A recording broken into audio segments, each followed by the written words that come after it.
Hey folks, it's Jim from the Rewind, and I'm here to give you my top 20 comic book superhero movie list. Now I wanted to clarify, not everything on this list has superheroes. Some of these films are listed as adaptations of graphic novels, and some of these films aren't based on comic books but still fulfill the superhero genre. Basically, I didn't want to do a top 10 superhero or a top 10 comic book list, so I just kind of combined the two. With that said, here we go.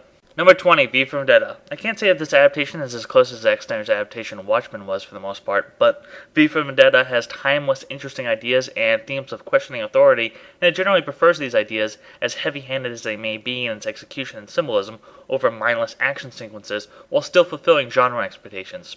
With Wachowski brothers as the producers, everyone's favorite Agent Smith, Hugo Weaving, gets the role of his life as V, the Guy Fawkes masked vigilante. Weaving's voice is so expressive that even a mask can't hinder his performance. Tell me, do you know what day it is, Evie? November the 4th. Not anymore.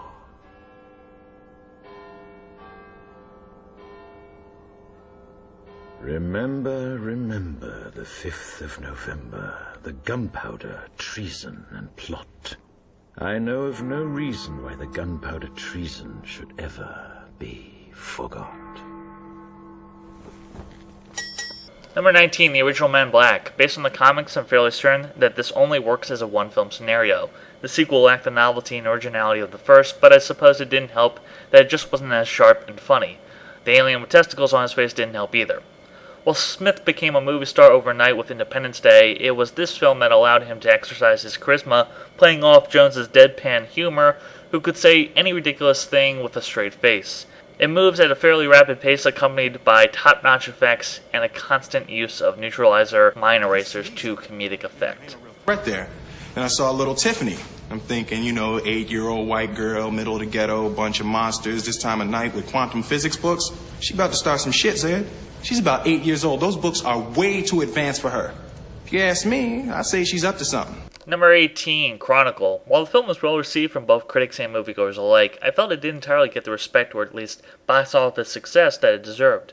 It combines the tired-out genres of found footage and superhero films in fresh and original ways, marking the promise of young talents like director Josh Trank, who has in talks to do a Fantastic Four reboot, and screenwriter Max Landis, son of John Landis. With a budget that isn't half of what most blockbusters have today, Chronicle is an innovative film visually with deep psychology, as we see what would happen if three people with different backgrounds gained superpowers.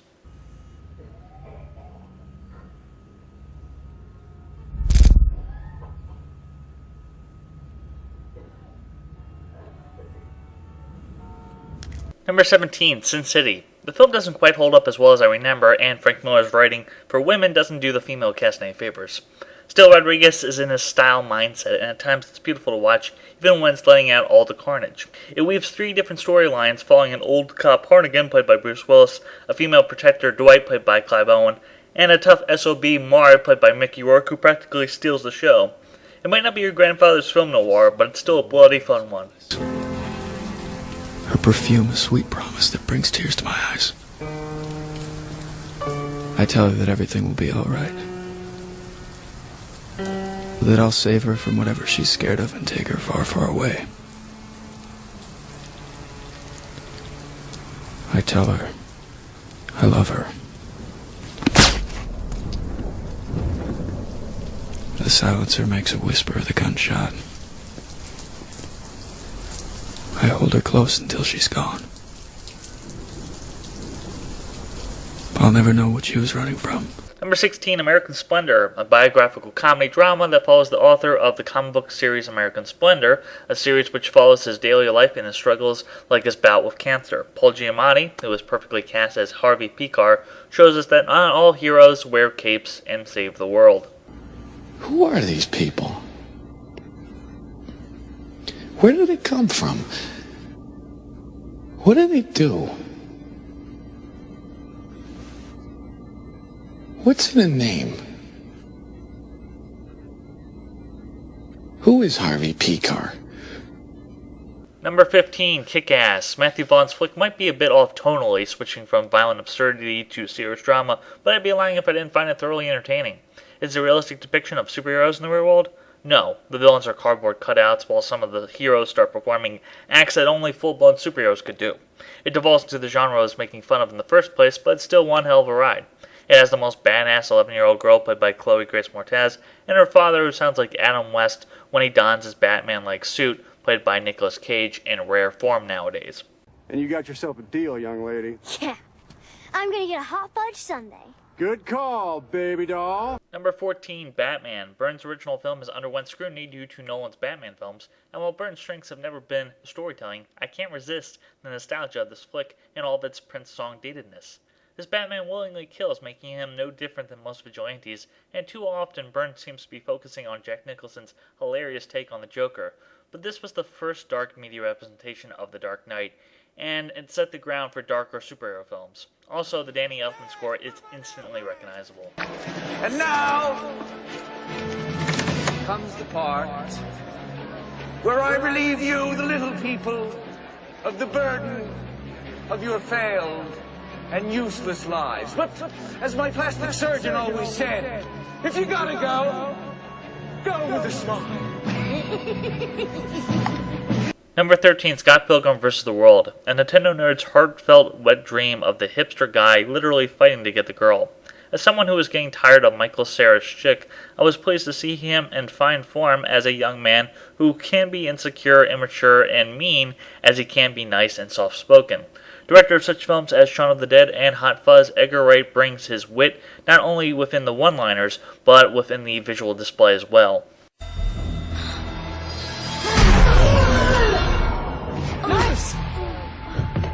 What? I'm not afraid to hit a girl. I'm a rock star. Oh my God. You punched the highlights out of her hair. He punched the highlights out of her hair! You are incorrigible. I don't know the meaning of the word. Number 12, The Incredibles. Leave it to Pixar to succeed where 20th Century Fox failed with Fantastic Four by making the perfect dysfunctional superhero family film. Kids will love the gorgeous animation and inventive action sequences, while adults will respond to its human moments and savvy knowledge of the superhero and spy genre that led it to an original screenplay nomination by the Academy Awards. Without question, my favorite sequence involves Edna, a fashion designer, telling our hero the dangers and impracticality of capes. Listen. November 15th of 58. All was well, another day saved, when his cape snagged on a missile pin. Thunderhead was not the brightest bulb. Stratogale, April 23rd, 57. Cape caught in a jet turbine. You can't generalize about this. Meta Man, express elevator. Diner guy, snag on takeoff. Splashdown, sucked into a vortex. No kicks. Number 11, Superman. I won't cheat and put both the first two installments together, even if they feel in some regards like a complete story. But despite a stronger nemesis with Zod in the sequel, it can't touch the impact of the original, hearing John Williams' classic score for the first time as the Man of Steel takes flight. It isn't without its plot holes, but the epic scope, Christian undertones, and chemistry of Christopher Reeve and Margaret Kidder put it above many others despite some dated effects.